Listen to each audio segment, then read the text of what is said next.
You're in violation of the curfew. Step back inside immediately." I opened the front door just in time to see the flashlight beam slice across Leah's face. She flinched, holding a half-filled bowl of dog food. The man, a security contractor in a stiff HOA jacket, stood at the foot of our porch like he had jurisdiction over my child. "She's 16, I said, stepping forward. "And she's feeding our dog, on our property." "Curfew's 8, he said smugly. "HOA Rule 14C, she's in breach." I tilted my head. "That sensor you're using still pings back to a mesh node I installed when I rewired the clubhouse. You might want to update your firmware before quoting codes." If you've ever felt that surge of power when standing up to bullies, hit subscribe now. This showdown is about to become a masterclass in fighting back. I'm Jordan Hale, commercial electrician for 22 years. I've wired hospitals, data centers, and yes, half the homes in Rose Glen Ridge, before the HOA decided to start inventing laws and treating kids like threats. They think I'm just another dad with a pickup and a mortgage. What they don't know is this house was my wife's dream, and every inch of it carries her fingerprint. That porch, she chose the tile, the railing. I welded it with my own hands when her cancer made stairs impossible. And the motion lights Leah turned on tonight, they were my wife's last request, so our daughter would never walk into darkness again. When Patricia Elwood and her private enforcement team started passing rules like we were living under martial law, I kept quiet. I thought it would blow over, but when they touched Leah, when they dared to say she didn't have the right to stand on her own porch after 8 p.m., they broke something they can't glue back together. See, my daughter's just learning how to live again.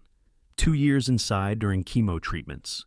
She'd only just started going out by herself, without flinching at shadows. That porch was her finish line, and they decided to erase it over a curfew no one voted for, citing community safety, while pointing flashlights at teenage girls. Where are you watching from? Because from where I'm standing, they just declared war on the wrong damn family. I didn't yell, I didn't threaten, I just put my hand on Leah's shoulder and walked her back inside, while the security guy muttered something about reporting us to the board. He didn't know that I'd already printed out the full HOA bylaws the night Patricia posted the new youth restriction. Not a curfew, just vague language about minors and post-sundown behavior that gives them wide room to harass whoever they want. I'd also noticed the small gray box near our electrical conduit last week. It looked like a new motion sensor, but it wasn't HOA registered, and it drew power from the communal junction. Illegally, that box would be their undoing. As I sat at the kitchen table that night, watching Leah stir her tea with both hands like it kept her grounded, I made a quiet decision. This wouldn't be a shouting match. It wouldn't be a Facebook rant or a nasty letter. I wasn't going to plead with Patricia Elwood for fairness. I was going to bring in the kind of pressure she couldn't sidestep with a rule book. She wanted to play enforcer. Then let's see how she holds up when the real authorities come knocking. Drop a like if you've ever wanted to stand up to unreasonable rules like this, and subscribe to see how this strategy plays out. The next morning, I walked the neighborhood. Not to stir anything up, at least not yet. I just needed to confirm a few suspicions. The pattern was there, just beneath the surface. The kind of pattern you don't see unless you've spent years troubleshooting power grids. Spot the hot zones, trace the load paths, follow the current until something sparks. And in Rose Glen Ridge, that spark was fear. 3 houses down, the Alvarez family had 2 teenage sons. Their porch lights were off, blinds drawn. Mrs. Alvarez opened the door just a crack when I knocked. "They said we'd get fined if the boys went out after dark again," she whispered. "We're just trying to avoid trouble." 2 blocks over, the Keegans, quiet people with a special needs daughter, had a printed sign taped to their front window. No minors outside after 8 p.m. per HOA guidance. Not law, not rule, just guidance. And yet everyone was obeying. Back in my workshop, I jotted addresses down beside notes. Who had kids? Who didn't? Who had porch lights on? Who'd had motion sensors installed? A pattern formed. The curfew wasn't enforced equally. Homes with retirees, childless couples, untouched. But any house with teenagers, watched, controlled. That wasn't safety. That was profiling. By noon, I stopped at the small park nestled between Maple and Croft Streets. Leah used to play there when she was 5. Today, it sat empty. Swings creaked in the wind. A discarded juice pouch lay crumpled in the mulch. I wasn't alone. Across the field, I saw another parent, Tom Lasker, sitting stiff on a bench, watching the empty playground like he was guarding a grave.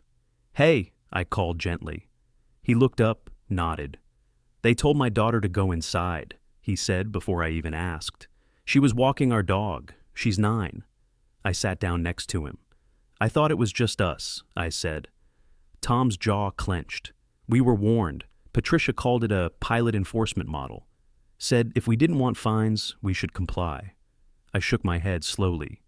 "There's no such clause in the HOA charter. No authority to issue curfews." "Doesn't matter," he muttered. "They do it anyway." That's when it really landed. People weren't complying because they believed it was legal. They were complying because they thought no one else would stand with them. Fear works better than any rule book. I walked home more certain than ever. Leah was still asleep on the couch, curled in a blanket with our dog pressed against her legs like a bodyguard. I didn't want to wake her, not yet. Instead, I pulled up the HOA's public filing archive, technically required to be accessible per state law. The last update? A vague statement about security recommendations during increased youth activity hours. No timestamp. No board approval vote. No mention of an emergency session to approve it. I scanned every public notice issued by Patricia Elwood in the last 6 months. Not one had quorum confirmation. All listed her name directly under the statement, as if her word alone had force of law. That was mistake number 1. Mistake number 2? The quiet installation of surveillance hardware, motion sensors, audio pickups, and I suspected small cameras on light poles, private home easements, and even mailbox structures. And I was starting to think they weren't powered legally. I checked the image I took of the gray sensor box near our property line. The conduit was fused directly into a shared breaker, clearly meant for irrigation or path lighting, not private enforcement hardware. If they didn't have the city's electrical permit, and they didn't, then they were drawing unauthorized power from the community grid, which, if verified, triggered mandatory inspection. And if kids were being monitored through those devices, that opened the door for another authority to step in. Child Protective Services didn't care about HOA politics. They cared about whether minors were being systematically harassed. But I needed more than guesses. I needed confirmation. And if I was going to go after Patricia, I had to know where the wires ran, who installed the boxes, and whether any of it was legally sanctioned. I was tracing power lines with more than a meter now. I was tracing control, and all control, like current, follows the path of least resistance, which made me wonder, who on that board still had a conscience? The HOA meeting started like all the others, cold chairs, warm coffee, and a tension that buzzed beneath the surface like a miswired outlet. I took a seat near the back, arms crossed, watching them file in. Patricia Elwood moved like a woman, in control of her fiefdom, nodding to a few loyalists in the front row. Her voice carried as soon as she opened her binder. "We'll begin with updates on the Community Youth Safety Initiative," she announced, like she was talking about after-school tutoring instead of harassing kids with flashlights. A few parents shifted in their seats. Most avoided eye contact. The ones with no kids sat up straighter, eager to hear how those families were being handled. I watched Franklin Yu as Patricia spoke, HOA board secretary, former attorney, and the only one on that stage who looked like he still knew what a conflict of interest was. He wasn't taking notes. He wasn't nodding. He just stared down at the printed agenda like it might bite him. Patricia cleared her throat. "Since the implementation of our after-hours youth policy, we've seen a 37% drop in park loitering and curfew-related disturbances." There was a smattering of polite applause. I raised my hand. She didn't call on me. "I have a question," I said, standing. "What legal basis does the HOA have to enforce a youth curfew, particularly on private property?" Patricia stiffened. "Mr. Hale, this is not a Q&A. If you'd like to submit a formal inquiry—" "It's a public meeting," I cut in. "I'm a dues-paying resident. My daughter was accosted by your patrol on our porch. I want to know which clause of the bylaws permits that." A murmur ran through the room. Franklin finally looked up. Patricia gave him a quick glance, tight, annoyed, but he didn't move. "Again," she said, louder this time. "This isn't the forum for grievances. If you'd like to address the board, you may request a hearing through the compliance office." I sat down without another word, not because I was done, but because I'd seen what I came for. Franklin's fingers were tapping the edge of his nameplate. Not fast, not panicked, just rhythmic, calculated. He was thinking something through. After the meeting ended, people filed out in awkward silence. I hung back, pretending to check messages on my phone. Franklin packed up slowly. When he finally turned toward the side exit, I followed. He didn't flinch when I caught up. "Not exactly a warm crowd," I said. He gave a tired smile. "They've gotten used to avoiding eye contact." "Must be hard," I said, "knowing what's legal, watching it get ignored." He hesitated, then said quietly, "I didn't vote on it. None of us did." We walked side by side out into the cool evening air. Streetlights buzzed above us. In the distance, I could see another contractor vehicle, unmarked but familiar, parked too long, watching too much. "She pushed it through by memo," Franklin continued.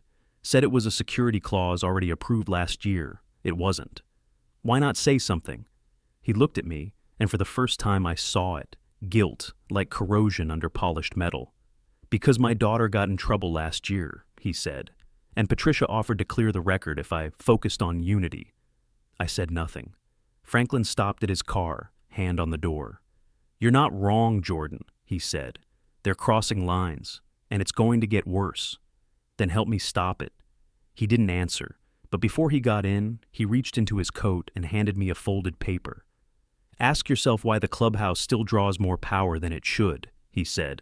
"Then ask who wired it." He drove off before I could say a word. I unfolded the paper.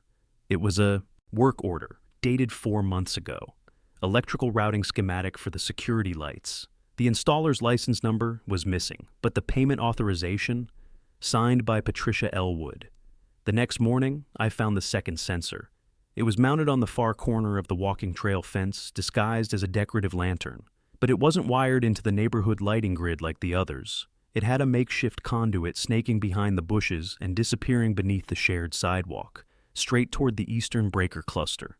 I crouched, pulled my phone out, and snapped a few photos. The housing was cheap, unshielded, and judging by the grounding line, it was a rush job. Whoever installed it didn't expect a licensed electrician to start poking around. Back in my garage, I opened up the HOA electrical plan I'd kept on file from the days when I was still doing contract work for the community. Most of the power lines for the path, lighting, and irrigation were supposed to run independently, isolated per zone. But Patricia's sensor was drawing from a line that was never meant to support additional load. The numbers didn't lie. It was tampering. And if even one of those devices shorted or caused an overload, the HOA would be liable for a violation of Municipal Code Section 314B, unauthorized modification of shared residential infrastructure, which triggers a mandatory inspection. And if that inspection turned up surveillance tech that was being used to target minors, especially without notice or consent, that didn't just fall under code enforcement. That opened the door to CPS. I didn't want to go that far, but they'd pushed this thing way past neighborhood politics. Leah was afraid to step outside after sunset. She stood by the door last night, holding the leash for our dog, staring at the porch like it might punish her. I walked over and clipped the leash myself. She didn't protest, just handed it off like it weighed too much. She used to run barefoot on that lawn. Now she asked if the lights were watching her. By noon, I'd walked every shared zone in the development. Mailbox stations, walking paths, tennis court gates. I logged 5 more sensor units, all with the same patchwork wiring jobs, unmarked, unlicensed, and wired directly into the shared breaker boxes. In 3 cases, the equipment was mounted on privately owned property easements. That was trespassing. I took photos, traced wires, documented everything with timestamps, but it was the box near the pool fence that changed the game entirely. It wasn't just a motion sensor. It had a microphone. I spotted the tiny pinhole near the base of the unit, just below the fake manufacturer's logo, a model I recognized from a security expo years ago. I pulled out my meter and scanned the signal range. It was active, broadcasting. Low-frequency push-pulse data, likely feeding back to an off-site relay. It wasn't just tampering. Now, it was surveillance. And it was operational. I stepped back, stomach coiled. The HOA hadn't just invented curfews. They were gathering audio data in public zones without notifying residents. If even one child's voice had been recorded, we were no longer talking about policy violations. We were talking about privacy law. I called a contact of mine, Ruben, another master electrician, who now did consulting for the city's building safety department. "You're not exaggerating?" he asked, once I gave him the overview. "I'll send the images. You'll see what I mean. And you're saying it's wired directly into the shared grid? No permits. No inspection tags. No code marks. It's patched together with conduit I wouldn't use on a garage fan." He let out a low whistle. "If you're right, that's a Category 2 violation, minimum. Might be grounds for forced shutdown. And if they're recording minors?" He didn't answer for a moment. Then, "You'll want to talk to someone besides me." City? Not just the city. I hung up and backed away from the sensor box. For now, I wouldn't touch anything. That would come later. But I knew what I was looking at. And I knew how to dismantle it, legally.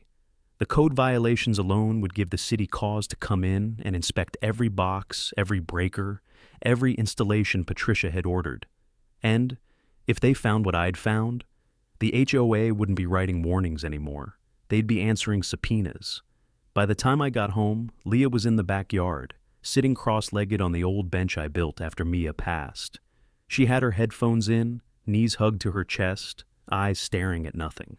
The porch light flicked on automatically as the sun dipped behind the trees, and she didn't even flinch. But she didn't move either. I stepped out, slow, like approaching a deer that might bolt. "She said I was a disturbance," Leah said before I reached her. "The woman, the one in the jacket. She said I was loitering, on our porch." I sat beside her. The bench creaked but held. "She's wrong?" Leah's jaw tightened. I wasn't even scared. Not at first. Just confused. Then she reached for my phone. My stomach turned. "You told me I'm allowed to stand my ground." "You are," I said. "And you did." Silence. Then Leah turned to me, eyes sharp now. "Are you going to make them pay for it?" I looked at her, really looked, and I knew I wasn't building a case anymore. I was keeping a promise. I already started.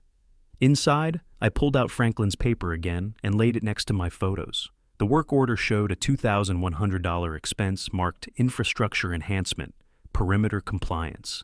Signed by Patricia, approved unilaterally, no vote, no contractor license listed, no building permit number. The document itself wasn't enough to trigger legal action, but paired with my photos and the signal scan I ran near the audio-enabled sensor, it painted a damning picture. But I needed expert eyes on it. I sent everything to Ruben. Photos, diagrams, Franklin's document, even the metadata from the scanned broadcast signals. 10 minutes later, my phone buzzed. "You weren't exaggerating," Ruben said. "That signal's real. It's transmitting on an unregistered channel too. Definitely not HOA legal. And the wiring? Sloppy, dangerous, but here's the kicker. It crosses over the jurisdictional easement line near the tennis court. Meaning it's no longer just an internal HOA matter. The city owns part of that pathway. That makes it a public access violation." I exhaled slowly. "Think they'll act on it?" Ruben paused. "They won't just act. They're required to. Section 9A of the Municipal Housing Code says any unauthorized electrical draw or surveillance device on public or mixed-use land triggers automatic inspection, no exceptions. Even if it's under the guise of safety policy, especially if it is, you've got a private entity running surveillance on public access space without permits, licensing, or public notification. That's a civil liability bomb. I leaned back in my chair, heart finally slowing. Not from relief, just from certainty. I knew the law, and now I had confirmation. I thanked him and hung up, fingers already moving to draft the formal report. Every wire I traced, every photograph, every date-stamped sensor I'd logged, this wasn't just neighborhood politics now. It was a blueprint of overreach, and I was going to hand it straight to the city's Department of Building Safety. But I wasn't done. I pulled up the county school board site and searched for contact info tied to youth protection liaisons. If Leah's rights had been violated, I wanted someone in that building who'd actually take the phrase student safety seriously. Then I cross-checked the Child Protective Services reporting criteria in our district. It didn't take much. Any systematic threat or surveillance measure targeting minors without consent or legal cause meets threshold for formal review. They'd built this whole thing like a net and assumed no one would look at the wires. But I built systems for a living, and I never forgot how to follow current back to its source. I printed everything, not just digital copies, but hard records, bound them in a folder labeled Rose Glen Surveillance Anomalies, and placed it in the fireproof safe beneath my tool bench. Because the moment I filed this report, the HOA would know exactly who'd done it, and they'd try to fight back. That was fine. I'd already mapped their entire power structure, and I was about to shut it off, at the source. I filed the report the next morning. City code enforcement had a secure portal for housing violations, and I uploaded everything: photos, diagrams, signal logs, the unsigned permit scans, even a video clip showing the active audio sensor blinking red when triggered by movement. I listed every location, labeled each instance of unauthorized wiring, and submitted a copy of the schematic Franklin had given me. Less than 5 minutes later, I received confirmation. Your report has been assigned to Inspector M. Devlin. You will be contacted within 48 hours. I wasn't expecting fireworks. What I expected was silence. What I got, though, was noise, right away. By noon, Patricia Elwood had already sent out a new community bulletin. It was dressed in soft language, the kind that sounded like a safety tip sheet, but read like a veiled threat. In response to recent confusion regarding our youth safety initiative, the board reminds residents that our policies are intended to protect, not punish. Spreading false claims about surveillance or electrical interference is considered defamatory under community guidelines. I read that twice and laughed. She was rattled. She knew someone had pulled the thread, but she didn't know how much of the sweater had already unraveled. That afternoon, I stepped into the backyard and found Leah at the bench again. Her earbuds were in, but she looked up as I approached. They sent an email, she said flatly. I saw it. They're lying. I know. She paused, then said, I want to go back out. Just after dark, not far. Just the porch. It was the first thing she'd asked to do in days. Then you should. I meant it, even if I had to stand beside her all night with a flashlight and a file folder of codes in my hand. She was going to reclaim that space. That evening, I installed a second motion camera above our garage. This one pointed directly at the sidewalk where the HOA patrol usually parked. Not hidden, just obvious. I angled it to catch the gatepost, the sidewalk approach, and the front of our property. Then I opened a new folder on my hard drive. Post-report activity log. At 9:13 p.m., a white contractor SUV rolled slowly past. Didn't stop. Just crawled, slow enough for the camera to catch the plate. I logged it and moved on. At 9:30 p.m., Leah stepped outside. She didn't say anything, just stood there, arms folded, hoodie pulled tight, watching the stars.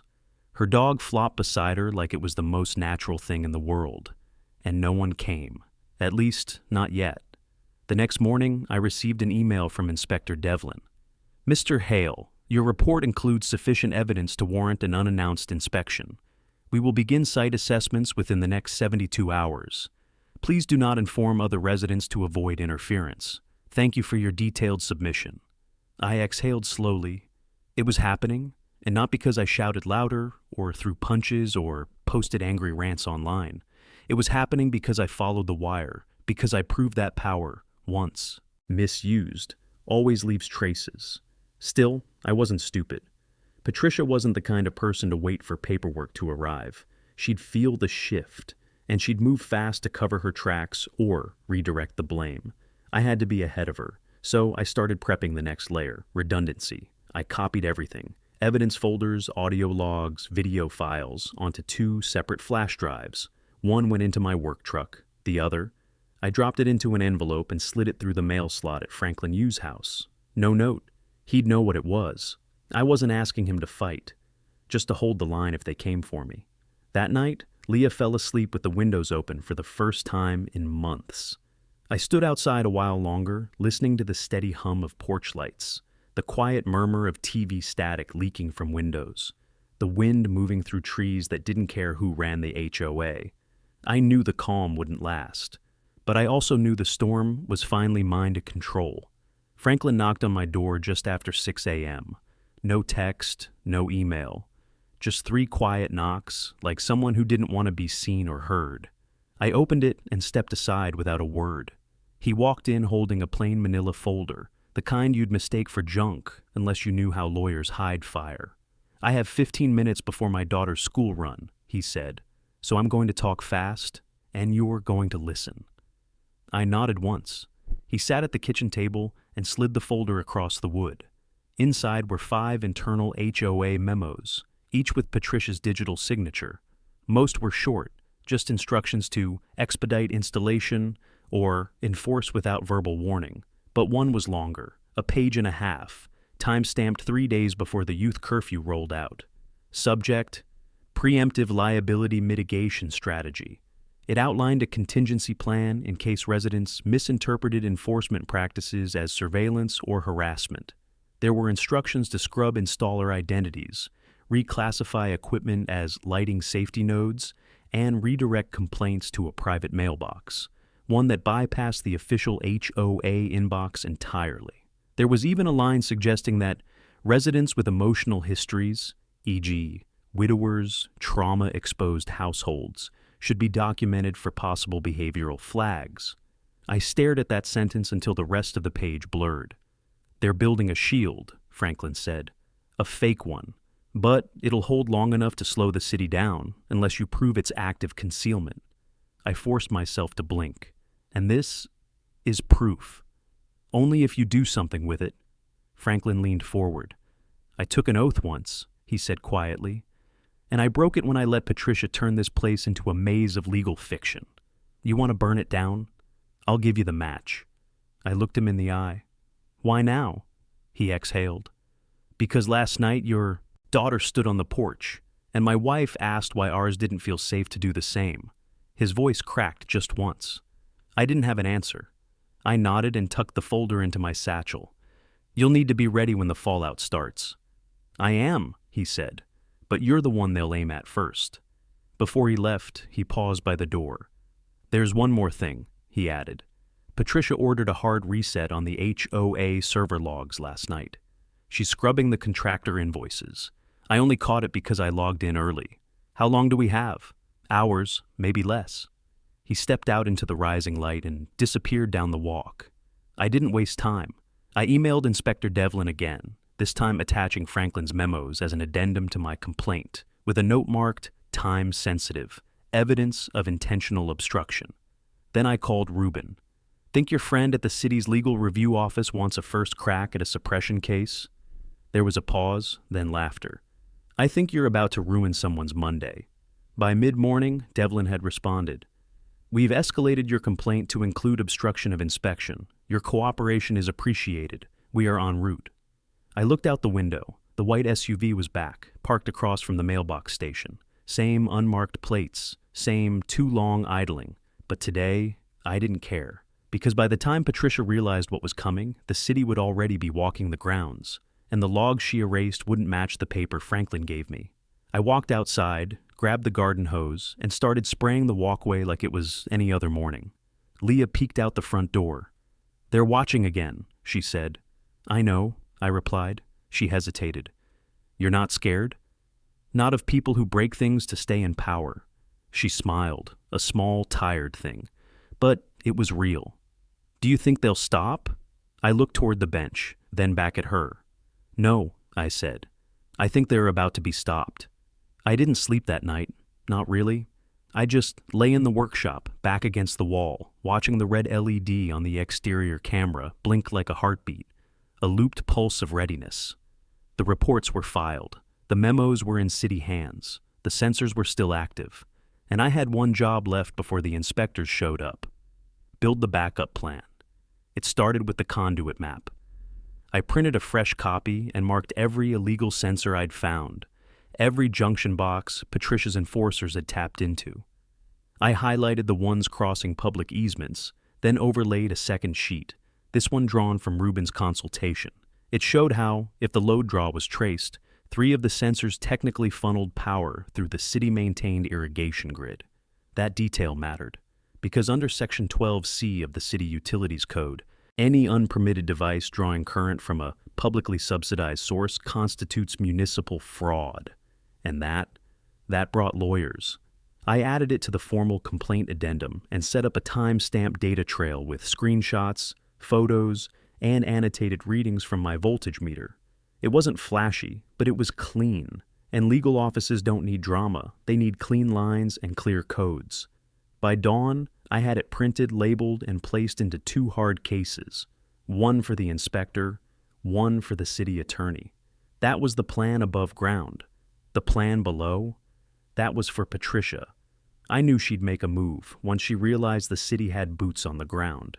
She might spin it, delay it, or try to redirect it entirely, which meant I needed the residents on my side before she had a chance to lie to them. So I wrote a letter, not a rant, not a tirade, just a 1-page notice written in plain language titled, "What You Deserve to Know." I printed 73 copies. It included a photo of the microphone sensor, a side-by-side comparison of the HOA-approved lighting plan and the actual wiring, a redacted quote from Patricia's internal memo, the one Franklin gave me, where she called trauma-exposed families a compliance challenge, and at the bottom, just one sentence in bold. This is not about safety. This is about control. I walked the neighborhood in the early morning stillness and placed a copy on every porch myself. No signatures, no calls to action, just the truth, left like a seed in the dark. By mid-morning, the inspectors arrived. 2 white city trucks with magnetic seals, a clipboard-toting lead inspector, and 2 assistants in reflective vests. They made no announcements, no door knocks, just moved from one breaker to the next, checking wiring, taking notes, snapping pictures. They didn't ask for me, but they didn't need to. By part 3 of their checklist, the first panel was flagged: faulty grounding, exposed lines, unauthorized draw. I watched from the sidewalk as the assistant opened a panel by the clubhouse gate and let out a low whistle. He turned, said something to the lead. The lead nodded and pulled out his phone. 5 minutes later, a 3rd truck arrived, this one with a city emblem and a seal that read, "Legal Compliance Liaison." Patricia must have gotten wind, because not long after, her silver Lexus came barreling down the main road and swerved into the clubhouse parking lot. She stepped out, heels clicking like gunfire, and marched toward the inspectors.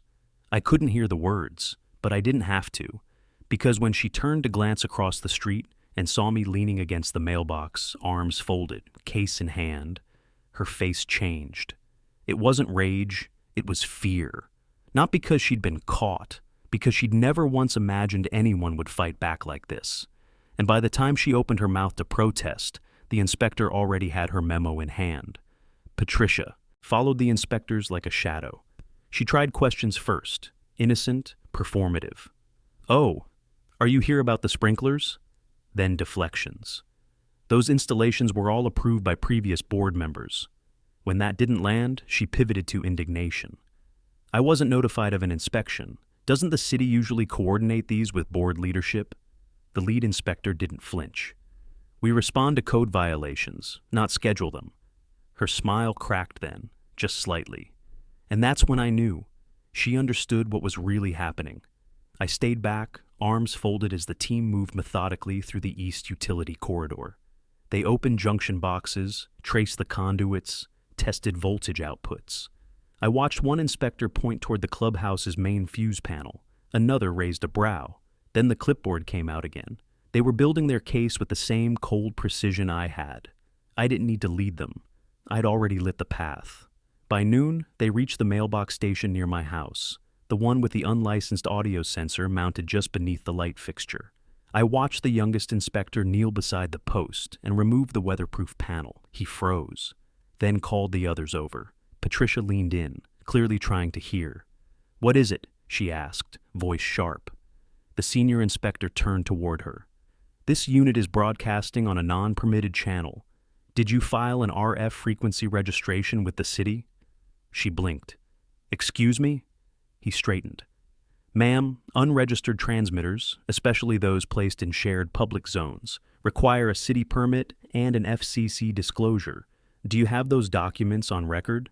I'm not sure that falls under HOA responsibility. The younger inspector stood up and added, the installation's drawing power from city utility infrastructure. That makes it our jurisdiction. Patricia opened her mouth, closed it, then glanced toward the clubhouse like it might save her. It wouldn't. Inside my house, I powered up the encrypted flash drive and loaded the final piece of the strategy. I hadn't shared it yet, not with the city, not even with Franklin. It was a diagnostic report I'd run 3 days ago, after discovering the audio sensor near the pool. I'd intercepted and captured a data packet, a real-time pulse transmission. It wasn't just motion triggers or time-stamped logs.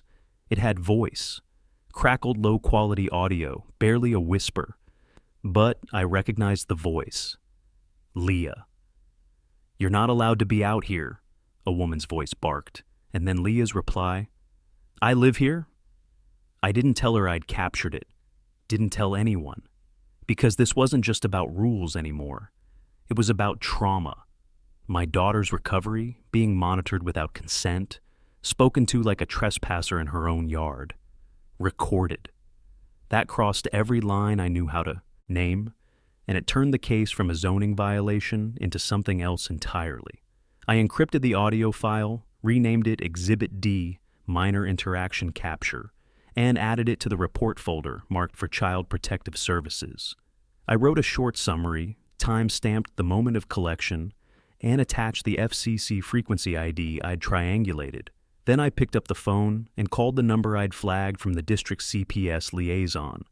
City Inspector Devlin referred me, I said. My name is Jordan Hale.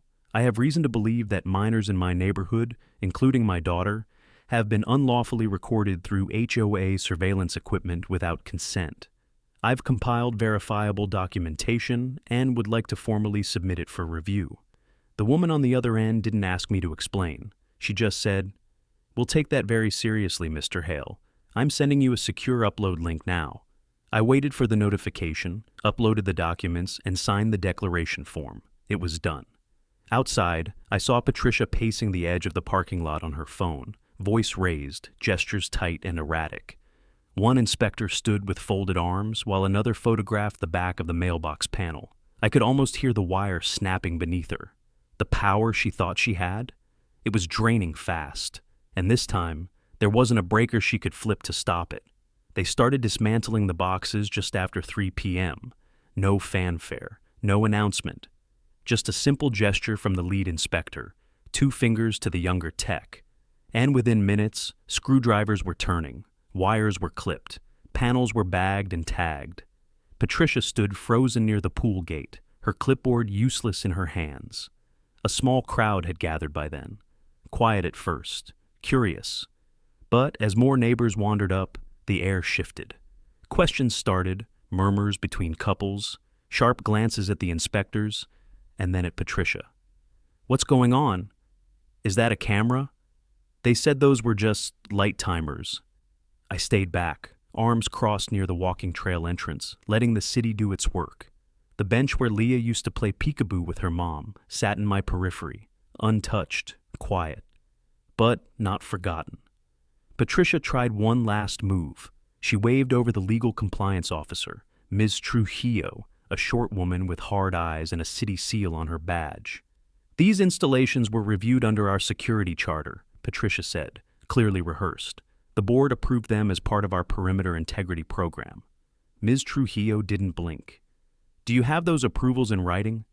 They're internal resolutions. Not all of them are formalized. So, no? Patricia hesitated. They were implemented under emergency discretion. Trujillo raised an eyebrow. Emergency curfew enforcement for youth movement on private residential property? That's a mischaracterization. Trujillo flipped open her folder. Because I have 3 signed statements from residents saying their children were stopped or questioned while on their own porches. That's hearsay. No, Trujillo said evenly. That's evidence. Combined with unauthorized installations, unpermitted electrical draws, and active signal transmission logs, this qualifies as a violation under Section 12C, Section 9A, and 4.13 of Municipal Residential Code. Patricia's shoulders twitched, and then, as if the scene needed punctuation, the younger inspector stepped out of the clubhouse utility room holding something in a plastic bag, a small black wireless relay, the kind used to connect a network of sensors to a private server. "This was mounted behind the breaker panel," he called out. "Still warm, battery backup running, could have stored weeks of logs." Neighbors started filming. Patricia turned, barking, "You can't just record me without consent." Someone from the crowd replied, "That didn't seem to bother you last week." I didn't smile, but I didn't look away either. Trujillo stepped forward again. "Until further notice, all HOA-controlled enforcement systems are suspended. You may not activate, replace, or repair any infrastructure until we complete full documentation and legal review." Patricia tried to object, but Trujillo continued. "Furthermore, we're forwarding a copy of this report to the State Attorney General's office for evaluation of civil liability and child surveillance violations." That silenced her. The crowd didn't cheer. It wasn't that kind of victory. It was quieter, more final. Patricia turned to leave, but not before locking eyes with me across the sidewalk. Her face was pale now, not with embarrassment, but with something else. The realization that her grip on this neighborhood was gone, not challenged, gone. Franklin arrived just as the city trucks began loading the confiscated hardware. He didn't speak at first, just stood beside me, arms folded. "You sure this doesn't escalate?" he asked finally. "It might." "And if she lawyers up?" "She can try, but the wires are gone, the logs are flagged, and the authorities are involved. It's no longer her court."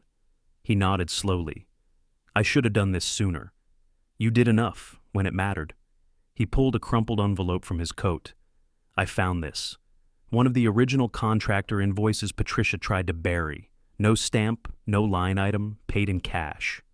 I took it, looked inside, photos, receipts, a handwritten note that read, "Install before vote, no delays." I tucked it into the evidence folder without a word. Across the street, Leah stood in the open doorway of our house, sunlight streaking across her face. She wasn't hiding anymore, not asking, just watching. I gave her a small nod. She stepped outside, and no one stopped. Her. They called an emergency HOA meeting that evening. No RSVP, no snacks, no pleasantries, just panic in a folding chair. It was held in the clubhouse, the same room Patricia had once used to pass her youth safety policies, with a smug grin and a closed door. This time, the door stayed open. Maybe because the board was trying to prove something. Maybe because they knew they were out of time. I didn't sit in the back this time. I walked straight to the front row and set my folder down on the table nearest the podium. Not confrontational, just present. Everyone saw it. Franklin arrived a few minutes later, nodded once, and stood along the side wall. Patricia came in last. No clipboard, no prepared speech. Her usual heels were replaced by flat shoes, like even her posture had lost its authority. She didn't take the central seat either. Instead, she stood behind the board table and rested both hands on the back of a chair. "This meeting," she began, voice quieter than usual, "is to address the recent city inspection and resulting allegations." She didn't use the word violations. Smart. A few murmurs passed through the crowd. It was standing room only now, neighbors packed into the back, some holding printed copies of the letter I'd distributed. Others still had their phones out, recording. "I understand there has been confusion," Patricia continued, "regarding the installation of certain equipment meant to improve safety. I regret any discomfort caused by a lack of transparency, but the board acted in good faith." "Good faith doesn't include spying on kids," a woman near the back said. Patricia flinched. Another voice cut in. "Why were our dues used for surveillance without a vote?" A third, "You told me my daughter was out of control for walking to the mailbox." Patricia's mouth opened, but no words came out. Franklin stepped forward then. He walked slowly, deliberately, until he reached the edge of the board table. Then he looked out over the crowd and cleared his throat. "For the record," he said, "I'm the current board secretary, and I'd like to formally state that many of the policies enacted under the so-called Youth Safety Initiative were passed without board consensus, without proper notice, and in some cases, without documentation at all." A stunned silence followed. Patricia turned toward him. "Franklin," he held up a hand. "I went along with it because I was afraid, and because I believed for a time that keeping things quiet was better for the community." He looked at me. "But I was wrong, and I want the minutes to reflect that." I stood. "Since we're on the record," I said, "I'd like to submit a formal motion." Patricia narrowed her eyes. "You're not a board member." "True, but I am a resident. And according to Section 8.4 of our charter, any resident may submit a motion for board consideration at a meeting, especially one called under emergency protocol. That shut her up. I picked up my folder, pulled out the documentation, and set it on the table. My motion is simple. Initiate a vote of no confidence in the current HOA leadership, effective immediately. Grounds: violation of municipal electrical code, unlawful surveillance, use of HOA funds without transparency, and creating a hostile living environment for minors. People started clapping. Not all of them, not loudly, but enough. Patricia's face tightened. "This is a smear campaign?" "Then prove me wrong," I said. "Release the financial records, show the permits, explain why microphones were installed on property lines." She didn't answer. Franklin reached forward, picked up the folder, and opened it slowly. "I second the motion," he said. Now the clapping was louder. One of the remaining board members, a soft-spoken man who rarely said a word at meetings, stood up and added, "I third it." Patricia looked around the room. She saw what I saw. The power had shifted, and not in a whisper, in a wave. Leah was standing at the back. She didn't speak. She didn't smile. She just nodded once when I met her eyes. The vote was scheduled for the following week, but by the next morning, Patricia Elwood submitted her resignation in writing, effective immediately. The bench was dry when Leah sat on it again. No dew, no rust on the edges, no eyes watching from behind a hedge. Just her, the dog, and a cup of cocoa she didn't try to hide. She didn't ask if it was okay. She didn't need to. The sensor was gone. So was the SUV. So was Patricia. I stepped outside and sat beside her, same spot Mia used to sit when Leah was little. The wood creaked under my weight, but it held like always. I rested my arms on my knees and looked out across the lawn. The clubhouse lights were still off. The sensors hadn't come back. The city hadn't even finished processing all the citations. But the silence felt different now. Not empty, just honest. "I don't feel like I'm being watched anymore," Leah said. "You're not," I told her. She glanced sideways at me. "Are you?" I smirked. "They can watch all they want now. Just means they'll have to see what comes next." Because it didn't stop with a resignation. The inspection results went public 2 days after the emergency meeting. Fines were levied. All private contractor relationships were suspended pending review. The HOA was ordered to undergo mandatory restructuring, legal, procedural, and electoral. A third-party mediator stepped in, and Franklin was asked to serve as interim president until a new board could be voted in. He didn't want it, but he took it. Said it was the only way to make sure nothing got buried. They'll hold elections next month. I won't run. I don't need the seat. I just needed the silence to mean something again.